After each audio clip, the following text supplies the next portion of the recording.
Hello students, आज के इस वीडियो का टॉपिक है geometrical meaning of zeros of a polynomial. इस वीडियो में हम बहुपद के शून्यकों का ज्यामितीय अर्थ समझने का प्रयास करेंगे कि बहुपद के शून्यक ज्यामितीय रूप में किस प्रकार से ग्राफ पर दर्शाए जाते हैं।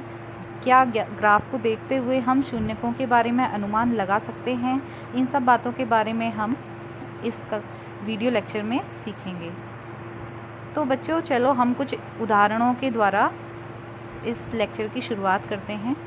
देखिए, मैंने यहाँ पर दो बहुपद लिए हैं, जिनमें से पहला बहुपद है px = 2x + 3। ये एक चर वाला रैखिक बहुपद है क्योंकि इसमें एक ही चर उपस्थित है x, और रैखिक बहुपद है क्योंकि इस बहुपद की घात 1 है। ध्यान दीजिएगा, 2x + 3 इस बहुपद की घात 1 है क्योंकि इसमें चर की अधिकतम घात 1 है। इस बहुपद की घात के बारे में मैं आपको पिछले लेक्चर्स में समझा चुकी हूँ। अब देखिए, इस 2x + 3 को सबसे पहले हम इसे ग्राफ में ड्रॉ करते हैं। ड्रॉ करने के लिए आप क्या करेंगे, x के अपने आप कुछ मान लेते जाएंगे और उस x के मान के अकॉर्डिंग आपको px का जो भी मान हल करके मिलेगा उस सारणी को हम बनाएंगे और उस सारणी के आधार पर हम फिर ग्राफ प्लॉट करेंगे। तो देखिए, सबसे पहले आप सारणी को समझ लीजिए। सबसे पहले x का मान हमने -2 ले लिया, तो जब x की वैल्यू -2 आप इस बहुपद में रखेंगे तो px की वैल्यू आपको हल करने के बाद मिलेगी -1। इसी तरह से जब आप x की वैल्यू -1 रखेंगे तो px की वैल्यू आपको मिलेगी 1। जब x की वैल्यू 0 रखेंगे तो px की वैल्यू 3 मिल जाएगी। जब x की वैल्यू 1 रखेंगे और सॉल्व करेंगे तो फिर आपको px की वैल्यू 5 मिल जाएगी। और फिर 2x + 3 में जब आप x की वैल्यू 2 रखेंगे तो हल करने के बाद आपको px की वैल्यू 7 मिल जाएगी। तो अब इसको हम ग्राफ में कैसे प्लॉट करते हैं, ये कक्षा 9 में भी आपने सीखा है। आप सभी ने निर्देशांक ज्यामिति भी सीखी है। तो देखिए, -2, -1 इस निर्देशांक को हम ग्राफ पर दिखाएंगे। ग्राफ पर जो तिरछी रेखा है, लेटी हुई रेखा है, वो x अक्ष होती है और जो ऊर्ध्वाधर रेखा है वो y अक्ष होती है। और इन दोनों पर समान दूरी पर देखिए अंक लिखे मार्क लगे हुए हैं जो क्रमशः 1, 2, 3 और -1, -2, -3 दर्शा रहे हैं। आप ग्राफ में देख पा रहे होंगे।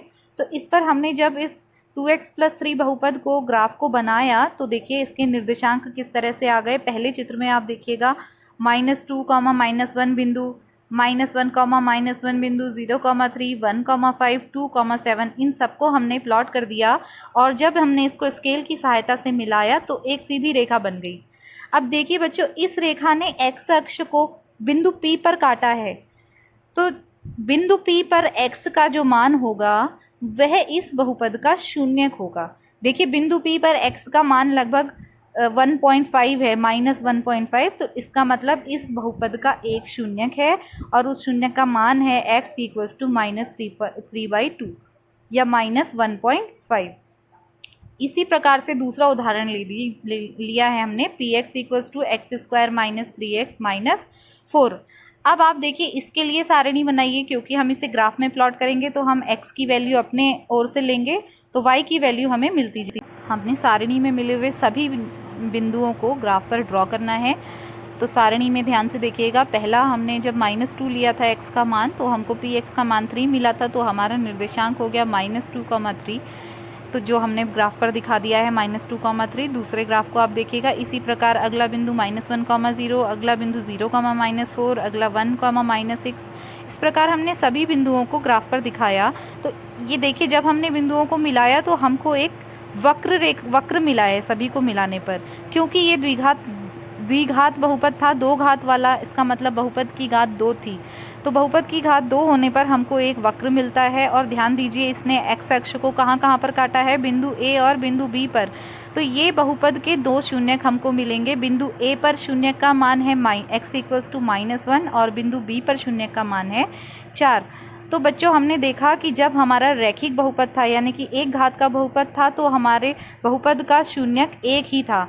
और जब 2 घात का बहुपद हमने लिया तो बहुपद के 2 शून्यक मिले। तो इसका अर्थ क्या है? इसका अर्थ ये है, आप जितनी घात का बहुपद लेंगे बहुपद के उतने ही शून्यक होंगे। और चित्र को देखते हुए आप बहुपदों की संख्या भी बता सकते हैं। यदि एक्स चर का बहुपद है तो वह बहुपद का वक्र जहाँ जहाँ पर एक्स अक्ष को काटेगा उस बहुपद के उतने ही शून्यक होंगे। और यदि वाई चर के पदों में है तो जहाँ जहाँ वह वाई अक्ष को काटेगा वहाँ पर बहुपद